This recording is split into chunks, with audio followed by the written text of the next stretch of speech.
ये जो साधु संत है इनके इनके भविष्य कुछ दिखते हैं।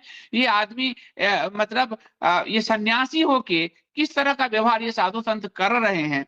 आज भी 2-3 साधु संत आए हैं, इतनी बड़ी घटना नहीं हुई जिसको कहा जा रहा है। स्टैम्पीड में इन्होंने अपने अपने शिविर के दरवाजे बंद कर दिए कि लोग मरता रहे, किसी को एंट्री नहीं दिया, और अब लोग मर गए तो ये साधु संत कह रहे हैं इतनी बड़ी घटना नहीं है जिसके लिए मीडिया बोल रही है। ये जो साधु संत है ये भारत के सनातन धर्म में एक राहु की तरह दिख रहा है हमें अभी का वर्तमान समय में। एब्सोल्युटली संदीप जी, बिल्कुल सही कहा आपने, क्योंकि जो धर्म का स्थान है, जो नवा भाव होता है किसी कुंडली का, उस पर तो राहु की दृष्टि पड़ रही है, नवम नवम ही दृष्टि पड़ रही है। तो ये जो साधु संत हैं ये पाखंडी हैं, ढोंगी हैं। अगर आपको याद हो तो पिछले साल अगस्त सितंबर आई थिंक अक्टूबर को 13 अक्टूबर का ये रहा होगा कोई लाइव, जिसमें मैंने बताया था कि यहाँ पे जाकिर नाइक से काफी पाकिस्तान में गया था and he handed over lot of incriminatory material, जिससे कि पाकिस्तान को मिस इन्फॉर्मेशन कैंपेन लॉन्च करने में आसानी हो। और इसका मैंने समय भी बताया था कि ये 2025 में होगा, शुरू होगा। अब आप देखिए इस चीज की क्या कड़ी है कि धीरेन्द्र शास्त्री जाते हैं, और वो कई बार जा चुके हैं, मैंने इस पर रिसर्च किया था आज दिन में, कई बार हाँ वो फोटो दिखाओ, हाँ फोटो दिखाना इनको। ये इनके संस्थापक थे जिन्होंने इन्हें इनवाइट किया था सऊदी अरेबिया में। ठीक है, अच्छा पहली बात तो ये है कि हमारे शास्त्रों में, शंकराचार्य जी भी जैसे बताते, शास्त्रों में संतों का फॉरेन जाना मना इसलिए होता है कि ऐसा माना जाता है कि समुद्रों में तीर्थों का वास होता है। तो यदि आप समुद्र को लांघते हैं तो आप उन तीर्थों पर पैर रख कर जा रहे हैं, उनका वो कर रहे हैं, इसलिए लांघना वन ऑफ द रीजंस। शास्त्रीय कारण ये होता है। अभी एक तो ये वहां चले गए, इतने बड़े ये हैं, ठीक है, वैसे इन्हें अशास्त्री, मैं तो अब से इन्हें धीरेन्द्र अशास्त्री बोलना, क्योंकि इन्हें खुद कह चुके हैं हमें शास्त्रों का ज्ञान नहीं है, और जो इनके काम है, वचन है, बोल है, वो उसी ओर इशारा करते हैं। अब ये वहां पे गए और ये इनसे मिले बीयू अब्दुल्ला से, ठीक है, यही बीयू अब्दुल्ला, और ये कई बार मिल चुके हैं 2023 में, 2020 हाँ में, लगातार मुलाकात हो रही है इनकी, पिछले साल भी ये गए हैं, और पिछले साल ही ये बीयू अब्दुल्ला जाकिर नाइक से भी मिला है। जाकिर नाइक से आप फोटो दिखा दो जरा, जाकिर नाइक के साथ। और बीयू अब्दुल्ला जो है वो भारत के धर्म और पार्टी में घुसपैठ कर चुका है। मैं इसका पूरा सर्च किया हूँ। रविशंकर से भी मिल चुका है जी, श्री रविशंकर, कई धार्मिक गुरुओं से और भारतीय जनता पार्टी के नेताओं से लगातार इसकी, और वहां पाकिस्तान में आईएसआई के साथ इसकी भी बैठक हो रही है। ये स्थिति है इसकी। ये इसीलिए ये सारे जो ढोंगी पाखंडी जो बड़े गुरु बने घूम रहे हैं, इन सब के आईएसआई के साथ में लिंक निकल रहे हैं, क्योंकि ये बीयू Abdullah is the common thread between all of them, और ये पब्लिक डोमेन में है, हम कुछ सीक्रेट नहीं बता रहे यहाँ पे। तो he is one of the, होंगे और कई सारे कॉमन थ्रेड्स होंगे, बट ही इज, क्योंकि ये बीयू अब्दुल्ला आईएसआई से ही भी मिला हुआ है। तो जो मैंने बात पिछले समय कही थी मिस इन्फॉर्मेशन कैंपेन को लेकर के, वो अब सही नहीं होते हुए दिख रहे कि मिस इन्फॉर्मेशन 144 ईयर्स के बाद में आ रहा है कुंभ, महाकुंभ है ये, जो नहीं आएगा वो देशद्रोही होगा, ठीक है, इतने लोगों का इंतजाम है, अभी भी लोग मर रहे हैं, फिर भी इनको वही करना है। तो एनीवेज लोगों को ये नहीं पता था ना कि महाकुंभ के जैसा वो नहीं, उनको तो लगा अरे 144 साल के बाद में ये योग आया है, हमें तो बड़ा पुण्य, वही बात है, मिस इन्फॉर्मेशन फैला रहे हैं ये, और यही आगे का ट्रेंड दिख रहा है। और मैंने उस समय भी कहा था कि ये ऐसे कोई इवेंट को ये it will give rise to an event जिसमें बहुत लोगों की जाने जाएंगी, और वही हुआ है। हाँ ये आपने कहा था, ये मैं एक और कहूंगा दिखाने के लिए कि महाकुंभ भगदड़ में मौत पर गंगा किनारे मरने वाला मोक्ष जाएगा। शास्त्र का जरा भी ज्ञान नहीं है अशास्त्रीय धीरेन्द्र अशास्त्री जी को, लोगों की। ये तो हत्यारे हो गए, इनको ये समझ में नहीं आ रहा है। और ये देखिए मैं आपको बोलने आ गए थे, कोई डंडी, ये देखिए कोई डंडी लेकर के डंडे से उनकी पिटाई होनी चाहिए कि किसी के मरण और जीवन का किसी ने क्या देखा है। मैंने कहा, तो कहते कि ऐसे थोड़ा ना होता, मैं कहा फिर दंड संहिता की जरूरत ही नहीं है, फिर we don't want police, we don't want जजेस। जो हत्यारा है वो मारता जा रहा है, उसको कोई दंड की, क्योंकि अगले की मौत आई थी बेचारे की, बाय दिस लॉजिक। जेल बंद कर सही देना बात है। चाहिए, पुलिस मतलब की ये और लोग कुतर्क लॉ की करके कर देनी चाहिए सरकार जल्दी से। के कोर्ट सरकार में के नहीं लगानी, मिसमैनेजमेंट को ये कुतर्क से जस्टिफाई कर रहे हैं और लोगों की मौत को जस्टिफाई कर रहे हैं, वो मजाक बना रहे हत्यारे हैं। जिन हैं हिंदुओं सबसे बड़े, ये हत्यारे हैं, इतने लोगों की जो जान गई है वो इनके मत्थे भी पड़ी है। अब सही बात लोगों को अब भी इनके शिविर में जाने के पहले 10 बार सोचना चाहिए, कहाँ वो लेकर के जा रहे हैं उन्हें। लिटरली इतने लोगों को इन्होंने पानी में डूब दिया है। ठीक बात है। और ये और बहुत उसके दुखद बाद है में कि कह रहे हैं कि उनको मोक्ष मिल गया, उनको जो मिला हो वो मिला हो, पर ये तो हत्यारे हो गए, ये तो नहीं। नरक और शास्त्र में मैं कल देख रहा था, मैंने एक बड़े ब्राह्मण से फिर बात किया। शास्त्र में अकाल मृत्यु प्रेत में वास होता है। मोक्ष इतना सरल नहीं है, मोक्ष जिसको ये बोल दिए। और मोक्ष की स्थिति योग वशिष्ठ में बताई गई है। यानी मोक्ष की स्थिति का मतलब है तुरीय अवस्था को प्राप्त करना। वो कौन प्राप्त किया अभी? जो तुरीय अवस्था में जाएगा वो मोक्ष को वो प्राप्त तो करेगा। बेचारे ऐसे इनके थोड़े मोक्ष जो मिलता है। आए थे वो तो इनके ये सरकार और इन जैसे बाबाओं की बात मानकर आए थे। ठीक बात है। तो योगी जी का के विरुद्ध ये साजिश, योगी जी की साजिश ये कैसे टूट सकती है? क्योंकि उसमें तो फिर गुजरात में भी जो 2-3 नेता हैं वो बड़े हावी हो जाएंगे। अगर योगी को हटाया जाता है तो ये तो बड़ा दुर्भाग्यपूर्ण हो सकता है। उनका एग्जैक्ट क्या कह रहा है योगी का कुंडली जो है? एग्जैक्ट तो यही कह रहा है कि अभी तो इनका इनका तो जाने का दिख रहा है मुझे, ठीक है। अब इनके जगह जो आएगा वो आप सही कह रहे हैं कि वो हावी हो जाएगी, बट इसके साथ ही जो जनता का गुस्सा है वो भी तो बढ़ता जा रहा है ना। Patience is only there so much. हाँ, और ब्यूरोक्रेसी एकाएक आप देखिए मौत छुपा, खैर ये योगी ने भी मौत छुपाई, ऐसी बात नहीं है कि मैं कितना डिफेंड कर सकता हूँ। उन्होंने भी मौत छुपाई और धमकी दिया कि जो अफवाह उड़ाएंगे उनके साथ कार्रवाई की जाएगी। यानी लोगों को, मीडिया को शुरू में डरा दिया कि आप मौत की संख्या नहीं लिख सकते। ये योगी जी का ट्वीट है। जी। ये तो खुद भी इन्होंने मतलब ये मोदी जी के दबाव में अपने आप को, जबकि एक क्षत्रिय हैं, उनके अंदर एक वो वाला ओज है और नाथ पंथ से आए हैं। इनके अवेद्यनाथ जी गुरु जी, दिग्विजय नाथ, वो एक चार्म रहा है जो आगे बढ़कर लीड करते रहे। ये पता नहीं क्यों दबे दबे से बैठे हुए हैं। इनका जाने का समय आ चुका है, इनके जो पाप है ना वो अब इनको वो करेंगे, ले डूबेंगे। ठीक। अब आगे के क्वेश्चन पे चलते हैं। क्या कुंभ में अभी भी कुछ दुर्घटनाएं हो सकती है 26 तक, आपको लगता है? जी संदीप जी, खतरा तो देखिए बना हुआ है, क्योंकि शुक्र और राहु मीन राशि में रहेंगे for the duration of the Kumbh, और बृहस्पति का जैसे मैंने बताया था वो भी आ रहा है, तो खतरा टला नहीं है। सबको बहुत सावधान होने की जरूरत है। आप जाएं वहां पे तो आप केयरफुल रहें। अगर, और अभी भी मैंने देखा था काफी वहां तक पहुंच नहीं पा रहे लोग, रोड में बहुत दूर दूर तक के अटके पड़े हैं, वहां जा ही नहीं पा रहे हैं। तो जो पास का घाट दिखे वो वहां चले जाइए, या मैं तो एडवाइस करूंगी कि अगर हो सके तो आप, जैसे शंकराचार्य जी ने बताया है, आप मानसिक दर्शन कर लीजिए। जो दूर से जो जो जैसे आईएसडी पे बताया जा रहा है, संवाददाता हैं सुजाता और नितिका, आप उनके द्वारा ही कर लीजिए, या जो कोई गया है उनसे मंगवा लीजिए, घर से ही कर लीजिए, क्योंकि ऑलरेडी उस धरती पर इतनी भीड़ है, इतना बोझ है, आप क्यों बढ़ाना चाहते हैं। तो हाँ, खतरा तो है संदीप जी, पर फिर भी यदि जाना ही है तो 12 के बाद में आई विल सजेस्ट। 12 के बाद जाइए। कुंभ के, अब मैं थोड़ा दुनिया में चलूंगा। कुंभ के अलावा भारत में इस फरवरी महीने में, क्योंकि महीने के हिसाब से भी आप बताती हैं और परफेक्ट निकलता है, भारत में और कुछ तो ऐसी संभावना तो नहीं दिख रही पॉलिटिकली। 5 तारीख को चुनाव है दिल्ली में, 8 तारीख को रिजल्ट है, तो वो चुनाव किस ओर आपको दिख रहा है? या फिर कहीं कोई दुर्घटना, या फिर सत्ता प्रतिष्ठान, प्रधानमंत्री या अन्य चीज, यहाँ कहीं कुछ तो नहीं दिख रहा फरवरी में? अच्छा संदीप जी, फरवरी के लिए वो वाली पोस्ट मैंने एक बहुत डिटेल में पोस्ट लिखी थी। हम उस पोस्ट का पोस्टमार्टम करते हैं, क्योंकि फरवरी शुरू भी नहीं हुआ था और हमें काफी सारी घटनाएं उसमें से होते हुए दिखने लग गई थी। ठीक है, इसके पहले क्विकली मैं दिल्ली चुनाव का बता देती हूँ।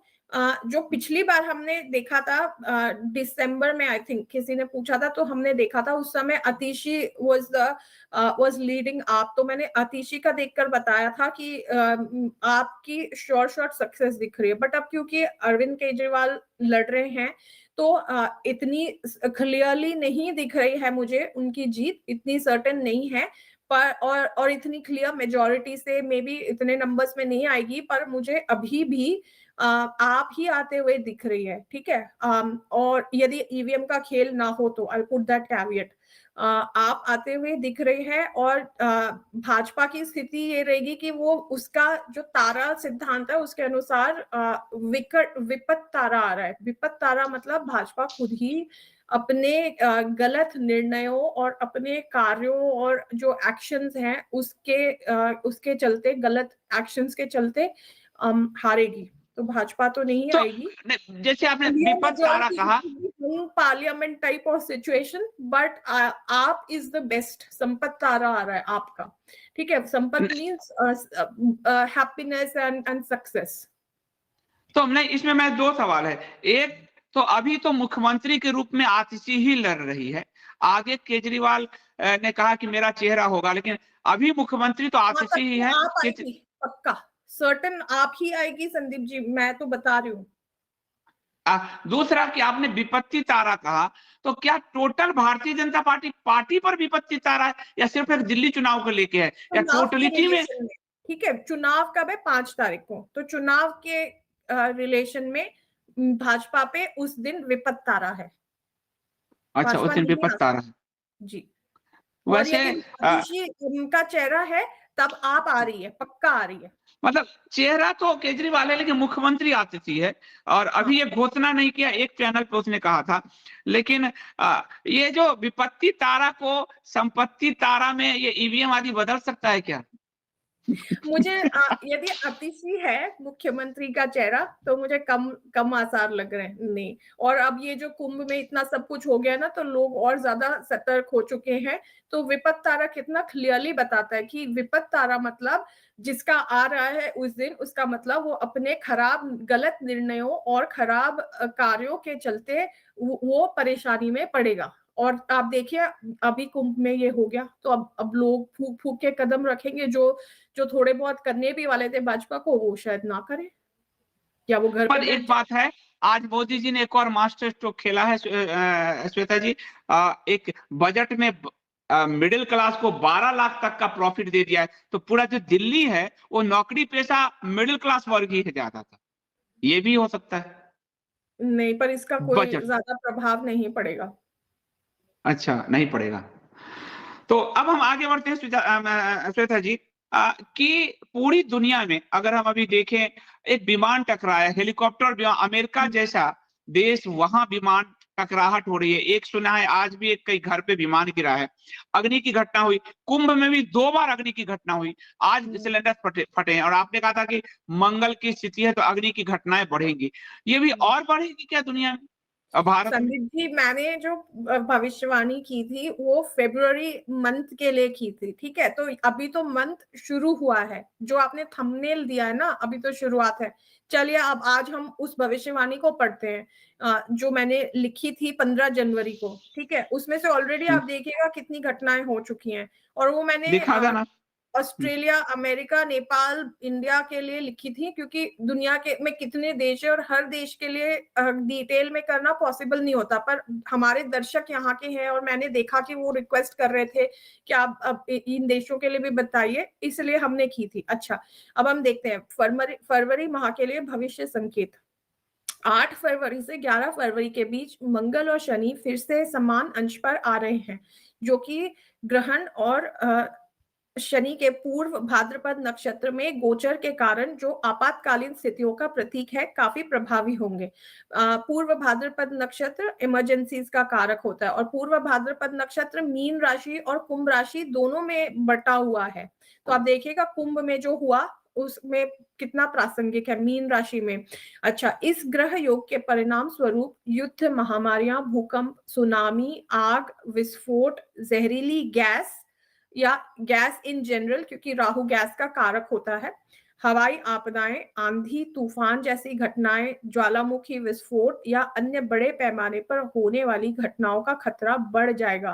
वो इस पूरे महीने फरवरी के लिए है।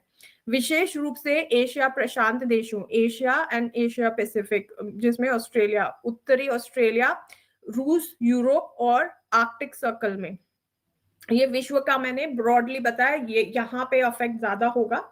भारत में उत्तर पूर्वी, नॉर्थ ईस्ट भारत, उत्तर भारत का हिमालयी क्षेत्र, नेपाल और भारत के पूर्वी राज्य इस अवधि के दौरान प्रभावित हो सकते हैं। सरकार या राज्य से संबंधित प्रतिष्ठित व्यक्तियों के लिए अपयश, हम योगी जी की बात कर रहे थे अभी, देखिए, संकट या परेशानियां हो सकती हैं। साथ ही शासक वर्ग या किसी शाही परिवार या सरकारी अधिकारियों के बीच बीमारियां और मृत्यु संभव है। ये भी संभव है संदीप जी। दुर्घटनाएं, आंदोलन, रेल या हवाई हादसे, चक्रवाती तूफान, आंधी, आग और सीमा संघर्ष भी हो सकते हैं। इसके आगे फिर नेपाल का था, थोड़ा सा नेपाल का भी देख लेते हैं। नेपाल इस अवधि में विशेष रूप से प्रभावित हो सकता है। 8 से 11 फरवरी के बीच भूकंप या भूस्खलन का खतरा हो सकता है। सरकार से संबंधित व्यक्तियों, विशेष रूप से शासक वर्ग के लिए खतरा हो सकता है, जिसमें मृत्यु या अपयश संभव है। नेपाल में भी यही स्थिति बन रही है। राजनीतिक अस्थिरता, सार्वजनिक संपत्ति का नुकसान, आग और घोटाले हो सकते हैं। नेपाल को आर्थिक संकट, बर्बादी और अंतरराष्ट्रीय प्रतिष्ठा में नुकसान हो सकता है। आतंकवाद या जासूसी का खतरा बढ़ जाएगा, और जिससे इन आंदोलनों और जन आंदोलनों और असंतोष का कारण बन सकता है। ये हमने नेपाल के लिए कहा था। ऑस्ट्रेलिया के लिए भी ये हो गया है संदीप जी। ऑस्ट्रेलिया में ब्यूरो ऑफ मेटीरियोलॉजी, जो यहाँ का मौसम विभाग है, उसने अलर्ट जारी कर दिए हैं कि 3 तरफ से तूफानों का खतरा है और फ्लड की इमरजेंसी लग गई है। तो ये देखिए, ऑस्ट्रेलिया में उत्तरी क्षेत्र, दक्षिणी क्वींसलैंड और न्यू साउथ वेल्स विशेष रूप से प्रभावित हो सकते हैं। उपरोक्त जोखिमों के अलावा बुश फायर, तूफान, चक्रवाती तूफान, आंधी, खनन आपदाएं और भूकंप का खतरा बढ़ गया है। सरकार के लिए कठिन परिस्थितियां, प्रशासनिक अड़चने, फसलों का बुरा मौसम और आर्थिक संकट देखने को मिल सकते हैं। सार्वजनिक क्षेत्र में समस्याएं जैसे खनन और श्रमिक गहन उद्योगों में हड़ताल, या माइनिंग बहुत होती है, तो खनन में आपदाएं हो सकती हैं या परेशानियां हो सकती हैं। उद्योगों में हड़तालें भी हो सकती हैं। देश की अंतर्राष्ट्रीय प्रतिष्ठा पर असर पड़ सकता है और जासूसी या आतंकवादी गतिविधियों का खतरा बढ़ सकता है, जिससे श्रमिक वर्ग में असंतोष उत्पन्न हो सकता है। तो इसमें भी जो सीवियर वेदर कंडीशंस थी, वो मैंने उसका स्क्रीनशॉट भी कल लगाया था पोस्ट पे, वो भी हो चुका है, डिक्लेयर हो चुकी है फ्लड इमरजेंसी क्वींसलैंड में और उधर पे आई थिंक नॉर्दर्न टेरिटरी में। तो 3 जगह पे साइक्लोन 3 जगह से आ रहा है। ठीक है, अब लास्ट में था, मैंने अमेरिका का कहा था। अमेरिका में भी आप देखिए, संयुक्त राज्य अमेरिका में विशेष रूप से उत्तरी राज्य और पूर्वी तट प्रभावित हो सकते हैं। बड़े पैमाने पर त्रासदियां, मास शूटिंग्स, राइट्स, जहरीली गैस, भूकंप, ज्वालामुखी विस्फोट, चक्रवाती तूफान, आंधी, आग, विस्फोट और महामारियां हो सकती हैं। सरकार को अस्थिर करने की कोशिशें, महत्वपूर्ण व्यक्तियों की मृत्यु और अन्य प्राकृतिक आपदाएं संभावित हैं। ग्रहण और शनि के गोचर के कारण ये घटनाएं और भी गंभीर हो सकती हैं, जिसमें अग्नि दुर्घटनाओं और उद्योगों में व्यवधान का खतरा बढ़ सकता है, विशेष रूप से आयरन और स्टील के उद्योगों में। सारांश में 8 से 11 फरवरी के बीच मंगल और शनि के गोचर के कारण विभिन्न क्षेत्रों में प्राकृतिक और मानवीय आपदाएं उत्पन्न हो सकती हैं, जिनसे देश और समाज को गंभीर संकटों का सामना करना पड़ सकता है। ये आपने स्पष्ट कहा, यानी 5 और 6 के बारे में भी आपने कहा और 8 से 11 भी कहा। तो मैं भारत के वायु दुर्घटना का हमने कहा था, वो हो गया अमेरिका में और भयानक हुआ, 2 विमान लड़ जाए। और तो इसका मत, और आग की तो घटना लगातार हो रही है। कुंभ में भी 2 बार हुई, अमेरिका का पूरा कैलिफोर्निया, और आज आपने सिलेंडर उड़ रहे थे हवा में, तो भगवान ने बचा लिया सबको। जनवरी में भूकंप आया ही था, आपने देखा। तो कुंभ में जो लोग जाना चाह रहे हैं, 12 को पूर्णिमा है, आप 12 के पूर्णिमा में भी भीड़ होगा। 12 से 26 जो मैं लगातार आपसे कह रहा हूं, वो बहुत ही शांत है और उस समय ये बाबा उबा सब निकल जाएंगे, वो पूर्णमासी के बाद निकल जाएंगे। तो अच्छा। श्वेता पुरोहित की जी की तिथि के अनुसार भी 8 से 11 संकट है। तो अब 12 के बाद कुंभ जाएं और 26 से पहले 12 और 26 के बीच में, तो बहुत बेहतर स्नान हो सकता है और ग्रह दशा भी अनुकूलन है, मतलब अभी के मुकाबले ज्यादा उचित है। तो श्वेता जी, ये ठीक बात है? बिल्कुल ठीक बात है। देखिए ज्योतिष भी वही कह रहा है जो प्रैक्टिकली दिख रहा है। ज्योतिष भी वही कह रहा है, जो है मैं जितना, इसलिए लोग जो है इसका ध्यान रखें।